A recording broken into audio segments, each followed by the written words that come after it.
ہم کریں گے ہر مظلوم کی حمایت۔ السلام علیکم، میں ہوں حورین فاطمہ اور آپ دیکھ رہے ہیں حمایتی نیوز HD چینل۔ نظر ڈالتے ہیں آج کی اہم خبروں پر۔ بھینس کالونی حاکم علی دل کی رپورٹ، عوام کا SHO عرفان صاحب کو سلام۔ ملیر پولیس کی شاندار کارروائی، SHO سکھن کی سربراہی میں 2 خطرناک ملزمان بھاری اسلحہ سمیت گرفتار، کلاشن کوف برآمد، مقدمہ درج۔ عوامی مسائل کا فوری حل اور جرائم پر قابو، بھینس کالونی کے عوام نے SHO عرفان صاحب کو تہہ دل سے خراج تحسین پیش کر دیا۔ ملیر رپورٹ، حاکم علی دل۔ روزنامہ حمایتی نیوز کو ملنے والی اطلاعات کے مطابق ملیر بھینس کالونی میں جرائم کی بحقونی اور امن و امان کے قیام کے لیے ایک اہم پیش رفت سامنے آئی ہے۔ SSP ملیر ڈاکٹر عبدالخالق پیرزادہ کی خصوصی ہدایت اور سب ڈویژن ملیر کے SDPO DSP کی زیر نگرانی تھانہ سکھن کے باہمت SHO عرفان علی صاحب نے اپنی ٹیم کے ہمراہ ایک کامیاب کارروائی کرتے ہوئے 2 انتہائی خطرناک ملزمان کو گرفتار کر لیا ہے۔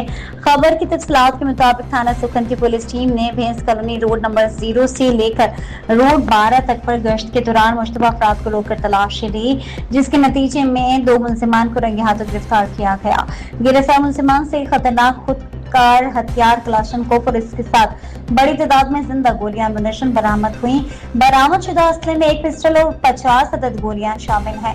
پولیس نے فوری طور پر دونوں ملزمان کے خلاف سندھ اسلحہ ایکٹ 2013 کے تحت مقدمہ درج کر لیا گیا ہے۔ مزید تفتیش شروع کر دی گئی ہے۔ اس اہم کارروائی کے بعد بھینس کالونی کے عوام نے گہرے سکھ کا سانس لیا ہے۔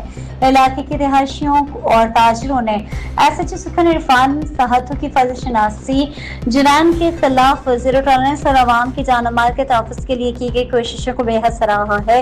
عوامی وفود نے SHO عرفان صاحب کا تہہ دل سے شکریہ ادا کیا اور انہیں خراج تحسین پیش کیا۔ عوام کا کہنا ہے کہ SHO صاحب کی تعیناتی کے بعد سے علاقے میں نہ صرف جرائم کی شرح میں کمی آئی ہے بلکہ عوام کا پولیس پر اعتماد بھی بحال ہوا ہے۔ انہوں نے کہا کہ پولیس اور عوام کے درمیان باہمی تعاون سے ہی ایک پرامن معاشرہ قائم کیا جا سکتا ہے۔ روزنامہ حمایتی نیوز کے نمائندے حاکم علی دل سے بات کرتے ہوئے عوام نے کہا کہ وہ SHO صاحب کی ان کوششوں کے ہمیشہ مشکور رہیں گے۔